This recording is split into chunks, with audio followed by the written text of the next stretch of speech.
예, 안녕하세요. 인하대 정인교 교수입니다. 오늘 이런 귀한 자리에 강연을 하게 돼서 아주 큰 영광으로 생각합니다. 자, 조금 전에 데이비스 교수께서 트레이드 팔로시가 주가에 미치는 영향에 대해서 아주 디테일하게 강연을 해주신 걸로 생각되고요.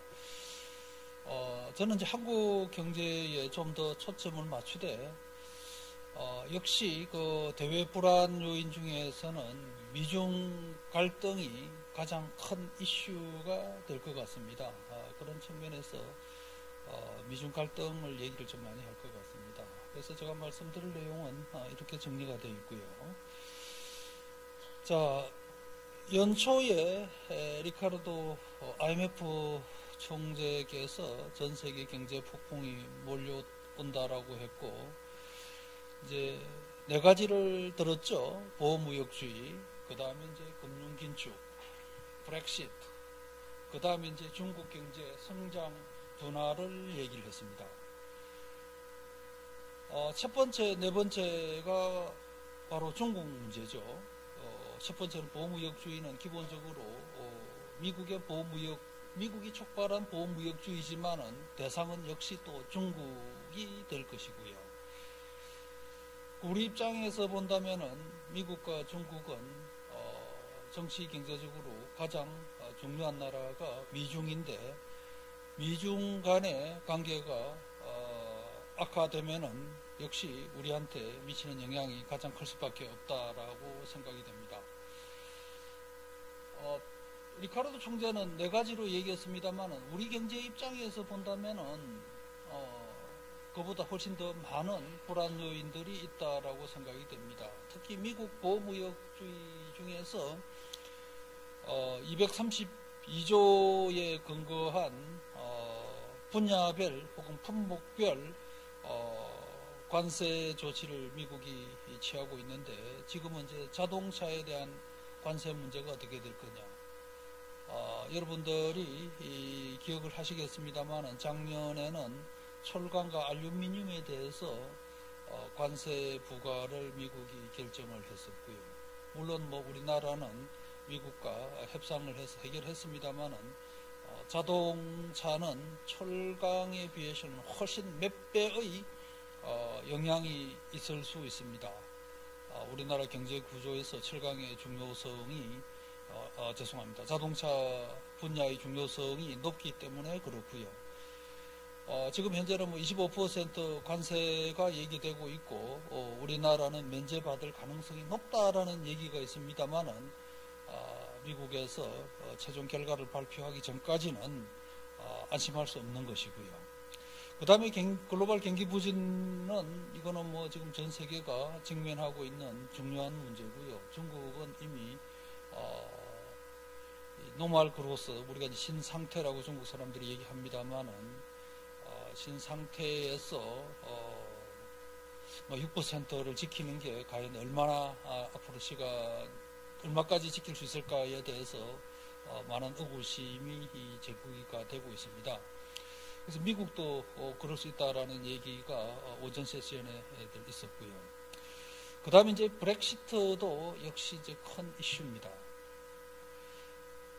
지금 현재는 브렉시트가 원래는 내일 모레 3월 29일부터 단행되는 걸로 되어 있었는데, 영국하고 EU 간에 좀 시한을 조금 연장을 하기로 했습니다만은 역시 결과가 크게 바뀌지는 않을 것 같습니다. 노딜이 될 가능성이 많다. 그럼 노딜이 되고 나면은 뭐 영국은 EU 체제 밖에서 WTO 관세율을 적용받게 되는 이제 그런 상황으로 되는데, 이게 단순히 영국의 관세율이 EU보다 높아지는 이제 그런 문제를 넘어서 결국은 이제 세계적인 보호무역주의라든가 그동안에 이제 지역무역협정이나 또는 경제통합이 세계 경제의 중요한 어떤 추세였는데, 이게 이제 역행하는 문제가 이제 제기됨으로써 무역정책에도 영향을 줄 수 있다라는 점에서 그런 리스크가 더 크다라고 말씀드릴 수 있을 것 같습니다. 그 다음에 이제 우리나라 입장에서는 역시 이제 일본과의 산업 경제 협력이 매우 중요한데 최근 들어서 한일 관계가 역대 그 어느 때보다도 더 악화되고 있습니다. 자, 이런 뭐 여러 가지 이 불안 요인들이 한국 경제에는 경우에 따라서는 아주 큰 악재로 작용할 수 있을 것이다라는 데 대해서는 뭐 이의가 없을 걸로 생각이 되고요. 또 이제 전 세계적으로 새로운 통상 규범을 마련하는데 협상을 하고 있습니다. 근데 이제 우리나라는 물론 뭐 통상당국에서 우리 입장을 아주 중립적으로 밝히고는 있습니다만은 과거에 비해서는 이런 통상 협상에서의 역동성이 많이 떨어졌습니다. 뭐 대표적으로 요즘 뭐 디지털이라든가 데이터 이런 중요성이 많이 강조되고 있고 대통령께서도 디지털 경제를 앞으로 우리 경제의 중요한 축으로 발전시키겠다고 말씀은 여러 차례 하셨지만은 바뀐 게 하나도 없단 말이죠. 그리고 전 세계에서 이런 제4차 산업혁명에 관련되는 제도적 측면에서 본다면은 OECD 국가 중에서 우리나라가 제일 그런 법적인 기반이 안 좋은 나라고요. OECD 밖으로 보더라도 아마 우리가 뭐 거의 하위권이다 해도 과언이 아닙니다. 그래서 이제 이런 제도적 정비를 하려고 그러면은 범국가적인 어떤 그런 논의가 이루어져야 되는데 거기에 대해서는 뭐 관련되는 일부 부처에서 얘기를 하고 있는데 뭐 산업하면 여러분들이 잘 아시다시피 산업통상자원부가 소관 부처죠. 그런데 이제 실제로 디지털 경제에 관련되는 법은 산업부가 관장을 하고 있지 않습니다. 뭐 행정안전부라든가 뭐 등등. 그러니 산업부가 뭘 입장을 밝힌다고 해서 뭐가 되겠거니라고 생각하는 것은 아주 기대 난망입니다. 그러니까 이제 외부 환경이 지금 악화되고 있으면은 우리 내부적으로 할 수 있는 일이라도 우리가 좀 잘 찾아서 해야 되는데 그러지 못한 게 지금 현재의 우리 현실이다라고 생각이 됩니다. 자, 새로운 무역규범들 논의되고 있는 게 하여튼 뭐 시간이 없기 때문에 중요한 것만 좀 말씀을 드리면은 많은 것들이 지금 새로이 국제적으로 논의가 되고 있습니다. 뭐 디지털 트레이드라든가 디지털 경제에서 가장 중요한 게 지금 여기 적어놓은 이제 데이터 국외 이동이라든가 저장 문제라든가 또 소스 코드라든가 검열 문제 뭐 이런 부분이 무엇보다도 빨리 처리되어져야 되는데 말씀드렸던 것처럼 국내에서는 그닥 이 진도가 안 나가고 있다라고 말씀을 드릴 수 있을 것 같습니다. 그 다음에 이제 지금 뭐 미국에서 뭐 여러분 알다시피 이제 나프타 협정을 개정을 한 게 이제 이름이 이제 USMCA입니다. 근데 여기에 또 보면은 많은 새로운 규정들이 들어가 있고 미국이 과거에 우루과이 라운드에서 그동안에 그 나프타 우루과이 라운드 타결되기 전에 이제 나프타가 이제 발효가 됐죠. 나프타에 새로운 무역 규범들을 확립을 하고 그 규범들을 우루과이 라운드에서 관철시켜서 결국 오늘날 WTO 체제가 형성이 된 겁니다. 지금 과거 그 상황을 본다면은 지금 현재 미국이 USMCA라는 협정을 통해서 뭐 여기 정리된 게 있으면 조금 전에 보여드린 것도 다 포함이 되어 있고요. 자, 이런 데 대해서 이제 우리도 앞으로 세계가 일로 나아갈 가능성이 있다라는 걸 생각하고 국내적으로 대응을 해야 되는데 거기에 대한 대응이 너무 느리기 때문에 안타깝게 거지없다라는 말씀을 드리겠습니다. 그래서 말씀드렸던 것처럼 많은 대외 불안 요인이 있지만은 그 중에서 역시 미중 통상 마찰이 가장 큰 문제가 될 것 같습니다. 자, 뭐 트럼프 행정부의 무역 통상 정책은 뭐 여러분들이 들어서 잘 아실 거고요. 결국은 그동안에 미국 기업들이 해외에서 나가서 비즈니스 하던 거를 미국 내에서 해라. 또 미국 내에서 미국에다 상품을 팔려면은 미국에서 공장을 지어서 가동을 해라. 뭐 그게 가장 큰 어떤 그 줄기고요. 또 이 관련해서 역시 중국에 대해서는 여러 가지 문제 제기를 했는데 그것 중에 하나가 이제 소위 이제 중국이 WTO 회원국임에도 불구하고 이 시장 경제화를 제대로 하지 않고 있다. 뭐 그 중에 하나가 또 지재권을 지식재산권 보호에 위협했다 해가지고 미국이 중국에 대해서 관세를 많이 부과를 했죠. 그래서 그동안에 중국은 미국의 보복 조치에 거의 뭐 1대1로 대응을 하다가 중국이 미국이 2천억 달러에 대해서 관세를 새로이 부과를 하자 중국은 미국과 이제 협상을 하는 걸로 이제 가닥을 잡았습니다. 자, 그래서 이제 미중 간의 통상마찰이 과연 이게 언제까지 지속될 수 있겠는가? 여기에 대해서 이제 많은 분들이 질문들을 하시고요. 근데 조금 전에 데이비스 교수님께서 언급하신 것처럼 미중 갈등은 앞으로 계속 지속될 걸로 예측을 하셨는데 지금 현재 이제 미중 간에 90일간 협상을 휴전을 하기로 했고 무역 협상을 해왔는데 그것은 이제 조금 전에 말씀드린 2천억 달러 관세를 5에서 10%로 매기던 거를 25%로 올리지 않도록 하기 위해서 중국이 미국한테 많은 무역 분야에 대해서 양보를 하는 그런 협상이고요. 가장 큰 문제는 역시 중국이 비시장 경제적인 어떤 제도를 여전히 많이 갖고 있다라고 미국이 얘기를 하고 있고 이거를 중국이 확실히 바꿀 때까지는 무역 분쟁이 지속될 수밖에 없다라고 판단이 되어집니다. 그래서 미국에서 그동안에 그 페어 트레이드, 공정 무역이라는 것을 얘기를 많이 해왔는데요. 뭐 과거에는 공정 무역이 뭐 여러 가지 의미로 쓰였습니다만은 지금은 이제 미국에서 말하는 공정 무역은 중국에서 국영기업에 의해서 또 국영기업은 중국 정부가 많은 지원을 해줌으로써 이게 시장 경제가 원칙으로 삼고 있는 자유 경쟁과는 거리가 멀다. 그동안에 중국 경제가 이렇게 성장해 온 것은 국영기업이 큰 역할을 했기 때문에 실제로 그렇고요.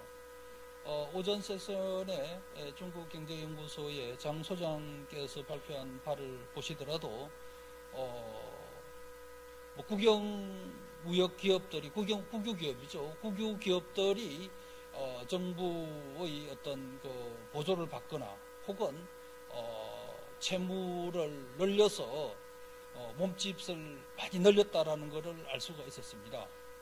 그래서 이제 가장 큰 이슈가 이거 국영무역 문제. 그 다음에 이제 지식재산권을 잘 지켜라. 근데 지금 이제 협상을 하고 있는 걸 보면은 지식재산권에 대해서는 지난 3월 중순이죠.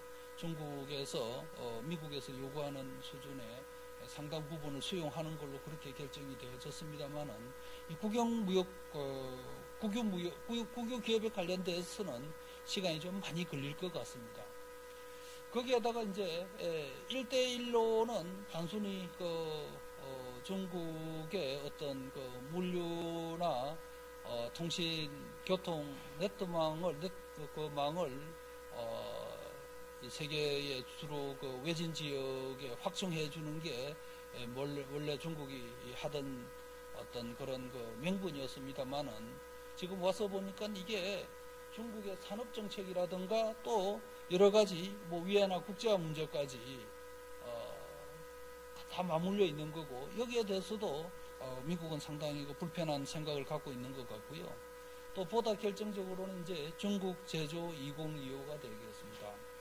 2025가 뭐 25년까지 중국은 세계 수준의 산업 국가로 발전한다라고 되어 있습니다만은 자세히 보면은 이제 45년까지 미국을 능가하는 제조업 국가가 되겠다라는 것이고요.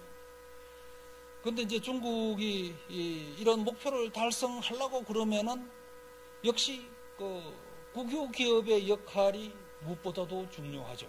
또 외국인 투자 기업들로부터서 기술 협력도 받아야 되고요. 그래서 이것이 또 역시 미중 마찰의 중요한 원인이 되어졌고, 그래서 이제 미국은 중국이 기술을 미국 말로는 부당하게 획득하는 것을 막아야 되겠다라는 취지하에서 무역 규제도 하지만은 CPU서라고 하는 제도를 강화를 시켰습니다. CPU서라는 것은 이제 여기 적혀져 있습니다만은 미국이 외국인 투자를 받을 때 미국 기업에게 외국 기업이 투자를 할 때 그 투자를 심사를 해서 투자 성인을 결정해주는 그런 기구가 되었습니다. 이걸 아주 강화를 시켜서 작년부터서 보면은 그 중국 기업들이 소위 첨단 기업에 M&A를 하거나 투자를 성사시킨 경우가 없습니다. 자, 그래서 301조를 통한 어떤 그런 무역 제재도 가하지만은 이제 투자도 미국이 완전히 틀어막았다라고 볼 수가 있죠. 자, 그래서 이제 전체적으로 보면은 미중 갈등은 이게 이제 그 뉴욕 타임즈에서 나온 아티클인데요. China the Party Corporate Complex. 이게 이제 모 언론사에서 번역을 해서 이렇게 해놨습니다. 이제 참고로 한번 시간 됐으면 찾아서 보시고요. 그러니까 파티는 이제 중국 공산당이거든요. 그 다음에 이제 당과 코퍼레이트 기업. 그러니까 당, 기업, 복합체다, 중국은. 아마 이 아티클에 이 미중 통상 갈등의 원인 여기에 다 포함이 되어 있다라고 볼 수 있을 것 같습니다. 그러니 이제 그 이유는 알고 있다 손 치더라도 우리가 간단하게 생각해봐도 중국이 현재의 정치 체제를 유지하면서 국유 기업을 갑작스럽게 이렇게 축소를 시키는 것은 여러 가지로 문제가 생길 수밖에 없습니다. 그런데 이제 국유 기업이 중국 경제에서 차지하는 비중이 최근 몇 년 사이에 상당히 더 중요해졌습니다. 중국 제조 2025 때문에 물론 그랬을 거고요. WTO 가입하면서 국유 기업을 대폭 줄이기로 했었고, 통계상으로 보면은 98년도에 6만 5천 개가 국유 기업이 있었는데 2011년도에는 17,000개로 줄었다가 11년에 줄었다 2017년에 19,000개로 늘어났거든요. 지금은 더 늘어났겠죠. 이제 이게 역시 그 중국 제조 2025도 있습니다만은 시진핑 정부 들어서 표방했던 중국 특색 사회주의 경제. 자, 이게 이제 역시 또 국유 기업의 역할을 더욱더 확장시킨 계기가 되지 않냐. 그러니까 미국에서 봤을 때는 이를테면은 이 시장 경제 체제 하에서 제대로 성장한 기업 같으면은 문제가 안 되겠습니다만은 어쨌든 정부의 어떤 지원을 받아서 성장한 기업들이 예를 들어서 표춘지 같은 경우에 보면은 94개 기업이 중국 기업이 포함이 되어 있는데 그 중에 88개가 국유 기업이에요. 그 포춘 기업의 한 5분의 1 정도가 국유 기업이다. 중국의 국유 기업이다. 이제 이렇게 됐을 때 미국이 글로벌 경제를 나름대로 선도해 나가는 그런 측면에서 보면은 문제의식을 가지지 않을 수 없었다라는 생각이 듭니다. 자, 그래서 이제 미국의 대중국 견제 전략은 상당히 복잡합니다. 물론 트럼프 대통령이 들어서고 나서 중국에 대한 견제를 정말로 노골적으로 하고 있습니다만은 중국 견제는 사실은 오바마 행정부 때부터 시작이 됐습니다. 뭐 그거는 2011년, 12년 그때부터서 미국 내에서 기조가 바뀌기 시작했고요. 2015년 되면은 AFA라든가 뭐 등등 중국을 기본적으로 견제하기 위한 이런 제도들을 만들어냅니다. 자, 그래서 지금은 이제 그보다는 뭐 더욱더 체계적으로 트럼프 행정부가 중국을 견제를 하고 있다. 오바마 행정부 때는 미국 혼자서 중국을 견제를 하려고 그랬다면은 지금은 말 그대로 반중국 연대를 만들어서 미국만의 문제가 아니라 서방 선진 국가들이 앞으로 중국이 지금과 같이 국유 기업이 중심이 된 경제로 바뀌었을 때는 뭐 EU나 일본이나 다 같이 문제가 발생할 수 있다는 거 다 알 수 있겠죠. 그러니까 이제 반중국 연대까지 갔고요. 조금 전에 말씀드렸던 뭐 투자 규제도 하고 있고 뭐 수입 규제는 꽤 오랫동안 하고 있던 부분이고요. 그래서 이제 중국이 미국이 이제 이렇게 제재를 하게 되면은 초기에는 중국이 보복을 하다가 이제 미국은 중국이 도저히 따라올 수 없을 정도로 대응을 못할 정도로 말 그대로 비대칭적 제재를 함으로써 이제는 국면이 조금 상당히 바뀌었다라고 볼 수 있을 거고요. 이제 말씀드렸던 것처럼 90일간 휴전하고 협상이 타결됐다 손치더라도 우리한테 우리 경제에 미칠 영향은 크게 바뀌지 않았다라고 생각이 됩니다.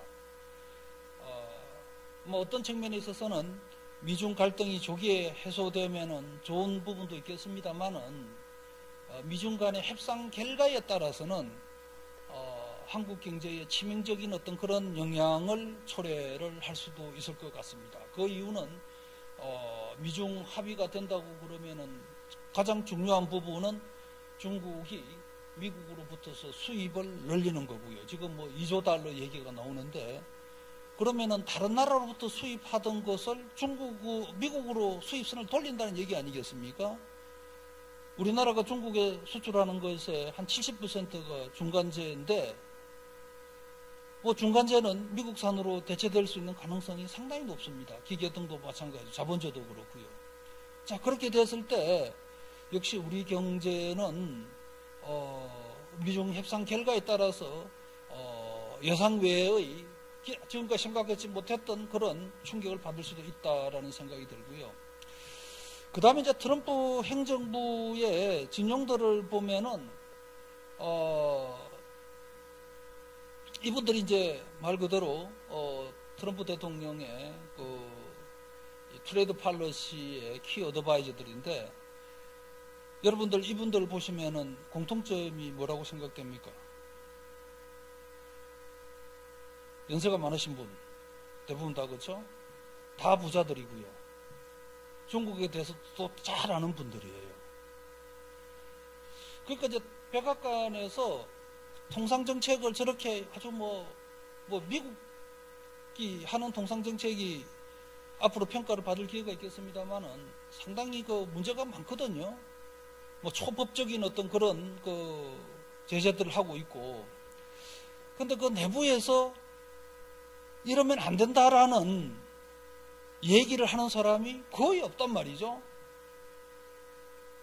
그러니까 이게 뭐 미중 간의 산업경제 구조적인 문제, 중국 내부의 어떤 그런 단기업 복합체 문제 뭐 등도 있지만은 하여튼 트럼프 행정부가 끝날 때까지는 이 정책이 바뀌지 않을 것 같다. 그러면 트럼프 행정부가 끝나면은 새 정부가 들어오면은 그러면 이제 예를 들어서 뭐 민주당으로 정권이 바뀌었으면 또 달라질까? 별로 바꿔질 것 같지는 않습니다. 그 이유는 미국 내에서, 미 의회 내에서는 정책에 대해서 토론이나 뭐 정부에 대한 어떤 그런 그 문제 제기를 하는 경우가 의회 내에서는 수시로 일어나고 있는데 중국 정책에 대해서는 여야가 별로 말이 없어. 그 말은 결국은 지지를 한다는 얘기죠. 그래서 정권이 바뀌어도 지금 현재의 스탠스는 유지될 거다. 자, 그리 보면은 우리로서는 이거는 미중 간에, 많은 분들은 미중 간의 갈등이 빨리 조기에 수습되기를 되면은 좀 나아지지 않겠냐고 생각하겠지만은, 말씀드렸던 것처럼 돼도 문제가 크게 불거질 수 있을 것이고, 또 그 현재의 사안 자체로 보면은 아주 갈등이 장기화될 수가 있을 수 있기 때문에 우리가 이런 그 대외 불확실성에 대해서 대책을 세워야 되는데, 잠시 이제 이 슬라이드를 좀 보여드리면은, 지금 현재의 이 국제 투자 구도라는 것이 그동안에 교통, 통신, 기술 발전을 바탕으로 하면서 WTO든 FTA든 등 이런 무역 협정들이 기반이 되어져서, 여러분들 잘 아는 글로벌 스플라이 체인이다, 뭐 가치 사슬이다, 생산 분절 등등 하면서 이제 무역이 빠른 속도로 늘어났고, 이게 오늘날 세계 경제를 지탱하는 가장 중요한 거였는데, 실은 지금 현재 미중 간의 갈등 양상을 보면은, 뭐 자세히 더 이상 말씀을 안 드려서 죄송합니다만은, 이런 게 지금 깨진다는 얘기예요. 그 깨지고 나서 앞으로 어떻게 될 것인가는 지금 현재로서는 예상하기가 힘들다. 자, 우리나라 수출 실적을 한번 볼까요? 보시면은 2017년에 수출이 엄청 늘어났다고 좋아했지만, 실은 이거는 많은 부분은 보시다시피 2015년, 16년 아주 안 좋았습니다. 이게 사실은 기저효과였죠. 2018년에 좀 좋았는데 2019년에 지금 올해 1, 2월 달 아주 안 좋습니다. 2018년도 안 좋을 뻔했는데 예상외로 중국에 대한 수출이 호조를 보였습니다. 그럼 왜 중국에 대한 수출이 늘어났을까? 중국 사람들도 그렇고 미국 기업인들도 그렇고 2019년부터서는 새로운 관세가 부과될 거고, 그러니까 이왕이면은 관세가 부과되기 전에 2018년까지 통관을 시켜야 된다라는 그런 비즈니스 마인드에서 말 그대로 밀어내기 수입, 끌어들이기 수입을 한 거예요. 그래서 우리가 이제 왕창 중국으로 수출을 할 수 있었던 거죠. 근데 올해부터서는 이제 수출할 만큼 했고, 이제 끊기는 거고, 앞으로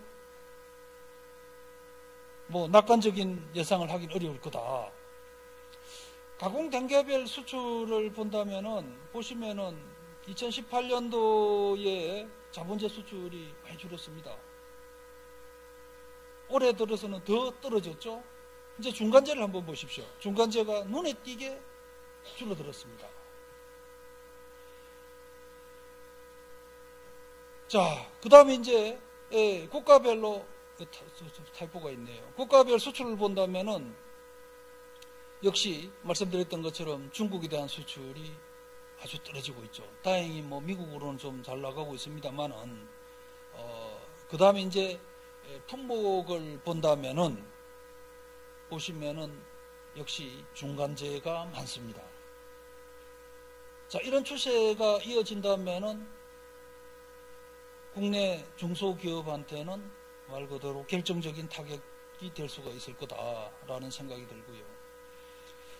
자, 이게 이제 우리나라 그 성장률 추이인데, 우리가 그 최근 몇 년 전까지만 하더라도 우리 경제는 뭐 대부분의 경우에 세계 경제 성장률보다 성장률이 높았습니다. 그런데 지금은 이제 성장률이 이 세계 수준을 빠지고 있고, 오전에 박재환 교수님 말씀을 들어보면은 더욱더 빠지지 않을까라는 그런 이제 우려감이 이제 생기고 있는 거죠. 자, 그래서 세계 경제 불투명성은 뭐 이거는 장기화가 된다라는 말씀을 드렸었고요. 파급 영향이 이게 상당히 클 수 있다라는 거고, 그러면 이제 이 대외 통상 환경이 바뀌는 데 대해서 우리가 거기에 무슨 역할을 할 수 있는 거는 거의 없습니다. 그죠? 뭐, 근데 이제 문제는 이제 지금까지는 통상은 뭐 통상부처에서 하는 걸로 그렇게 인식들을 해왔는데 통상이 막힌 거예요. 물론 현재 우리 국내의 통상 정책 역량이 상당히 낮습니다. 과거 몇 년에 비하면은 지금은 뭐 아주 거의 뭐 비교가 안 될 정도로 역량이 떨어진 이런 상황인데, 뭐 말씀드렸던 것처럼 국제적으로 논의되고 있는 이슈에 대해서도 통상당국이 리더십을 보이지 못하고 있다라는 데서 알 수가 있을 것 같고요.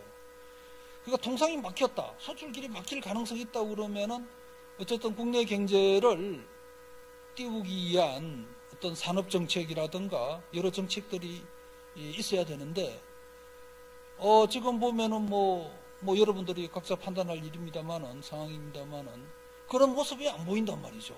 여전히 태평성대로 보고 있는 그런 경향이 있어서 이게 참 큰일이다라는 생각이 들고요. 산업정책과 통상정책을 연계하기 위해서 산업통상자원부를 만들었는데, 역시 통상하고 산업 간의 연계가 안 되는 것은 더욱더 아쉬운 일입니다.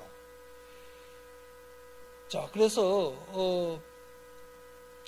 지금이라도 이제 우리가 국제적으로 논의되고 있는 많은 그런 통상 이슈에 정부가 적극적으로 나서지 않으면 안 되겠다라는 생각이고요. 그 다음에 이제 동아시아에서 추진되고 있는 메가 FTA들은 결국은 이제 일본과의 문제가 가장 중요한 변수가 되고 있습니다. 말씀드렸던 것처럼 지금 한일 관계가 최악인데, 경제 통상 측면에서 본다면은 이것은 아마 우리 경제에 앞으로 매우 어려운 어떤 또 다른 요인으로 작용할 수 있기 때문에 정책 당국을 넘어서 정치권에서도 이 부분에 대해서는 새로운 어떤 인식이 있어야 된다라는 생각이 들고요. 그 다음에 이제 우리나라가 자유무역협정 FTA를 단기간에 많이 체결해서 세계적인 FTA 국가로 됐습니다만은 협정에 따라서는 부실한 것들이 많습니다. 그래서 이거라도 빨리 고쳐야 되는데, 이걸 고치려고 그러면 국내 제도를 고쳐야 돼요. 아까 말씀드린 디지털 같은 이슈 같은 것도 국내에서 관련되는 것을 고칠 만한 역량이 안 되면은 다른 나라한테 이런 내용을 협정에 넣자라고 얘기를 할 수가 없단 말이죠. 자, 그래서 기존 협정을 업그레이드를 해야 되는데, 이에 대한 어떤 그 정치권의 인식이 필요하다라는 말씀드릴 수가 있습니다. 수출시장 다변화는 뭐 언제라도 중요한 이슈로 얘기할 수 있는데, 지금 뭐 우리나라 통상정책 하면은 가장 간판이 신남방, 신북방 정책인데, 방향은 맞는 것 같아요. 그런데 문제는 아무리 봐도 컨텐츠가 별로 안 보이는 겁니다. 그래서 간판만 있지 내용이 없으니까 글쎄 저것만 믿고 있다가 우리가 이런 어려운 대외 환경에 적응할 수 있겠는가라는 데 대해서 의구심을 가지지 않을 수 없고요. 이제 WTO에서 여러 가지 지금 논의를 하고 있는데, 여기에 우리가 좀 더 적극적으로 나서야 되고, 다음으로 이제 미중 통상 협상에 따라서 우리 경제에 미칠 영향을 좀 사전적으로 검토를 해야 될 것 같은데, 여기에 대한 또 논의도 보이지 않습니다. 역시 이 부분에 대한 준비가 필요하다는 생각이 들고요. 그 다음에 이제 우리가 우리 국내적으로 진짜 서둘러 해야 될 게, 앞에서 뭐 조금씩 말씀을 드렸습니다만은 신규 규범들에 대한 논의가 있어야 되고, 이거는 결국은 우리 국내의 디지털 기업이라든가 제4차 산업혁명을 보다 더 가속화시킬 수 있는 그런 제도적 기반이기 때문에 국내 제도 선진화 차원에서라도 이 부분에 대해서 관심을 좀 가져야 될 것 같고, 그 다음에 이제 뭐 오늘 주제가 중국 경제의 성장 부진에 대해서 얘기가 많이 있었는데, 중국 경제 모니터링도 좀 강화를 해서 정부가 중국과 협력할 건 협력하고 또 기업들한테 알려야 될 것 알려야 되지 않나 싶습니다. 중국에 우리 기업들이 많이 진출했다가 중국 내에서 규제가 강화되고 또 인건비 올라가면서 중국 지역을 떠나서 또 제3국으로 이동하는 이제 이런 현상이 많이 나타나고 있는데 뭐 이 부분에 대해서도 기업들이 좀 더 적극적인 어떤 그런 액션이 필요하지 않냐라는 생각이 들고, 역시 이 경제가 어렵고 어려울수록 기업들은 국제 경쟁력을 강화시키기 위한 기술 혁신이라든가 R&D 강화가 중요할 걸로 생각합니다. 자, 이것으로서 제 말씀 마치겠습니다. 감사합니다. 네, 교수님 감사합니다.